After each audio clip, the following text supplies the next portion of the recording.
Hi, my name is Orla Roche, and I'm going to tell you a little bit about Olivia and I. We were roommates in college. We met in San Francisco, and Olivia was a 49ers cheerleader, and I was a model. And I have to say, we had the best time when we weren't in college. And we used to just dance the night away. We used to just work out. We literally did everything together. She became my soul sister. And I used to go to her games and make like signs. It wasn't for the football players, it was for her. And I'm so happy to be here in New York right now, celebrating life, Olivia, and all of her accomplishments. She's one of the hardest workers. She has inspired me in so many ways, and I just absolutely love her. And I hope you guys enjoy. Happily. Yeah. Here's a copy of the lyrics for today. All right. Awesome. Is this done? No. All right. This must be that. What a cool folder. Yes. Okay. There it is. Rear view. We're going to rock this one today. Awesome folder. Way to go. We're going to have a great session. Yeah. Thank you, Olivia. You're welcome. So I have a couple of questions for you, and I'm going to ask you. We're going to start with the first one. So now, we've heard about your background. It's very intense, and you seem to be continuing down a very challenging and intense road in your life. Is that what this audiobook is about? This audiobook was actually written before my third round of metastatic bone cancer. So I would say that this audiobook was started at a time before things got heavier. However, it definitely deals with a few different areas that are dark. It deals with going through breast cancer.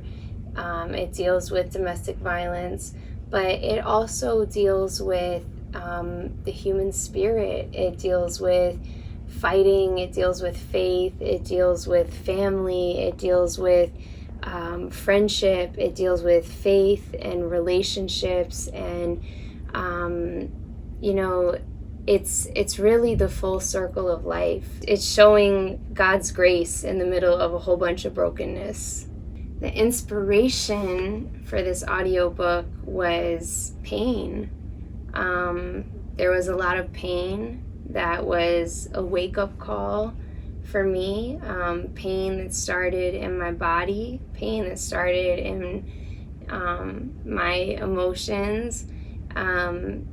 As a professional dancer, I think one of the hardest things that I had to deal with was recognizing that I wasn't going to be able to use my body, which was my instrument for a very long time, and facing that reality back in 2015 when the doctors told me that I was going to have 3 surgeries, 4 rounds of chemo, 10 rounds of radiation, and I was going to be lying in a hospital bed for a month, unable to move, and I just felt like a prisoner in my own body. And I knew that I needed to express myself in some type of way, so I started writing. And one poem became 10, became 100, became 200. And so I managed to get up enough courage to call you and come in here and slowly start unpacking those poems and bringing them to life. Is this book or these poems mainly about your journey as a cancer survivor and your growth through that, or does it take us other places as well? This book starts off taking the reader through my journey with cancer, but it definitely goes into other territory. One thing that is challenging to this day for me to talk about is that you know, when you go through cancer, you go through what I like to call an identification,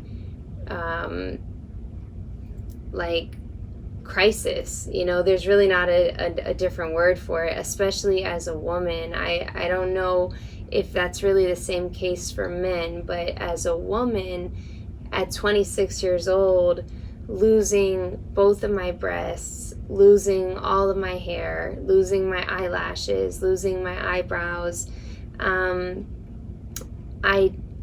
I didn't know who I was anymore.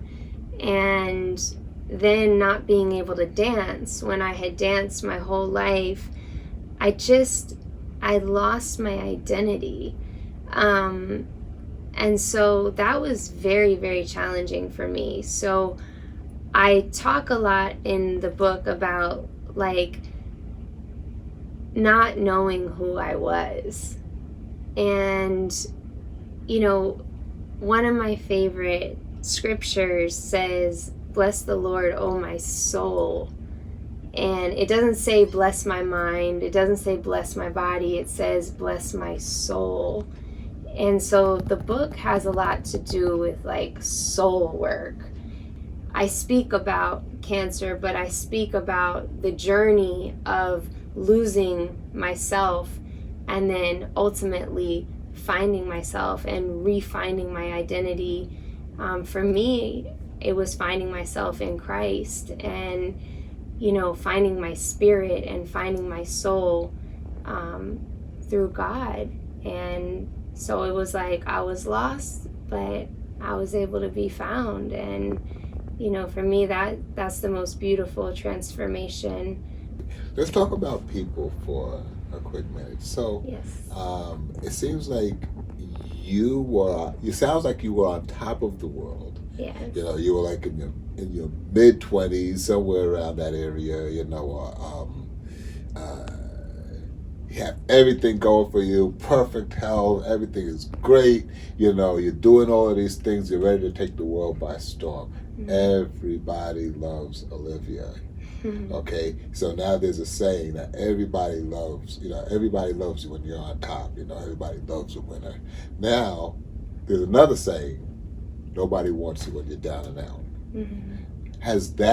Has those things affected you? Have you seen different sides of people, of your friends, you know, throughout your journey from one point to another? Yes, definitely. That's a great question.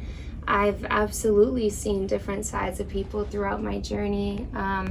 There were friends who I knew for 10 years, 20 years, who I thought were going to be ride or die by my side, and they were a ghost in the wind. And there were perfect strangers who I would have never imagined were going to be there, who were bringing me food in the middle of the night, donating hundreds of thousands of dollars to me, driving me to the hospital, and just things that I could not have even imagined. Tell us about some of the highlights. And how long has it taken you to record this book?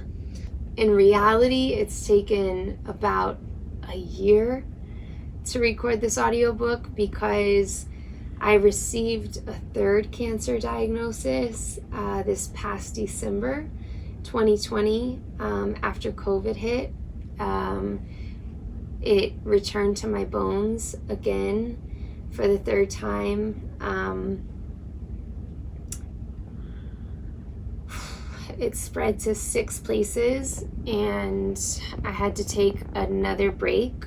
And so I started chemo again. I did another 10 rounds of radiation. And I'm coming up on chemo number 12, and I had to take 3 months off from the studio. So it's been crazy. I had to do another surgery. But, you know, we just keep on keeping on. Yeah, tell us about some of the highlights in recording this. Yes. Okay, so some of the highlights are that I live in Jersey and the studio's in New York. So I get to take the ferry every week, which is amazing. It's such a pretty ride. I absolutely love riding my bike with you. Another thing that I really look forward to is your wife, who I call Mama Kathy. She always brings us lunch. You always make us our like quintessential cup of matcha green tea before our studio session. We blast Earth, Wind, and Fire, and we jam before we do our recordings. I don't know, we just laugh, we cut up. And then by the time I finally get in the booth and start to record, it kind of just feels like a therapy session for me without having to pay like a psychologist, because I'm able to unpack all of these pages that were really painful when I wrote them. I just get to really unpack my soul in the booth, and it's a judgment-free zone. And one thing that I'm a big believer in is that everyone needs a coach. You push me, and I love that you take me to the next level, and you'll never just let it slide and be like, oh yeah, that was good. Like, it can always be better with you. So that's been my highlight, is that you make me be the best version of myself. This book was one of those incidents where everything just connected. I connected with you through these lyrics, and they hit me. These lyrics, these words, they hit me in a certain way, and they marinated to me in a certain way. So I had to express that to you. You obviously wrote them, so it came from your mind. But I think it's how these words impact another person. So I was able to give you back what the impact was to me and how it made me feel. And this is how I think the book helped to, the audio book helped to develop from the written word. So what makes this different than many other audio books is that a lot of these poems have very different types of backgrounds to them, and they're performed in different ways. Why don't you tell us about some of the highlights and inspirations that were used to create some of the background music and the background atmospheres? My big goal was that I wanted to take people on a journey, and I wanted this to be a full experience for people. Like, if I was talking about shaving my head, I wanted them to feel what I felt when I was getting my head buzzed. So I wanted them to hear the zzz. If I was in a hospital room, I wanted them to feel the beep, beep, beep. If I was sitting by the river trying to calm myself down because I had just had an emotional breakdown, I wanted them to feel what that felt like, sitting by the river.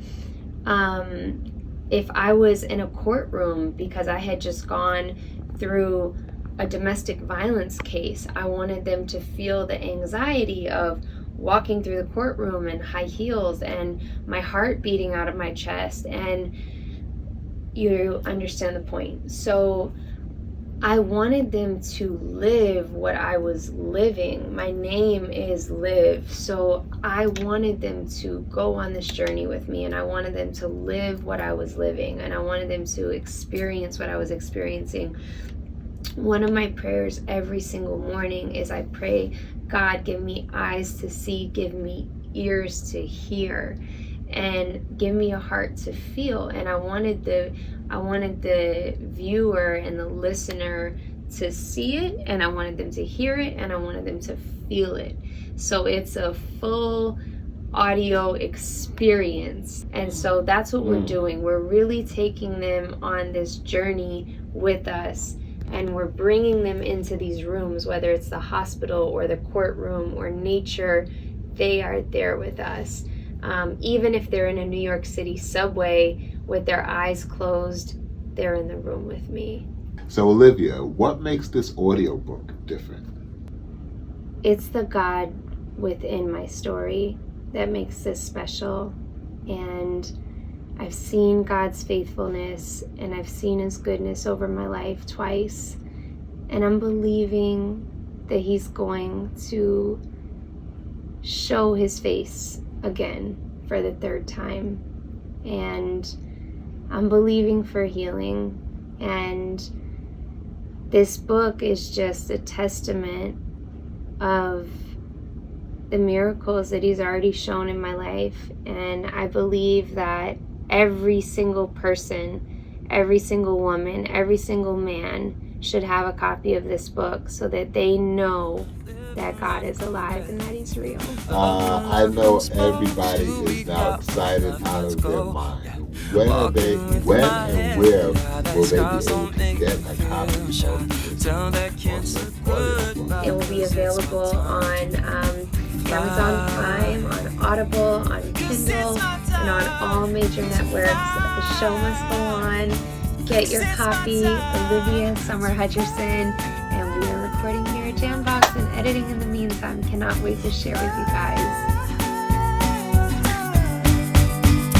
And I'm gonna fly away from the pain that's grounding me. And I'm gonna fly away, trading in my broken wings. And I'm gonna fly away, 'cause there's still so much to see. And I'm gonna fly away, I can do it with you next to me. I can do it with you next to me. I can do it with you next to me. I can do it with you next to me. I can do it with you next to me.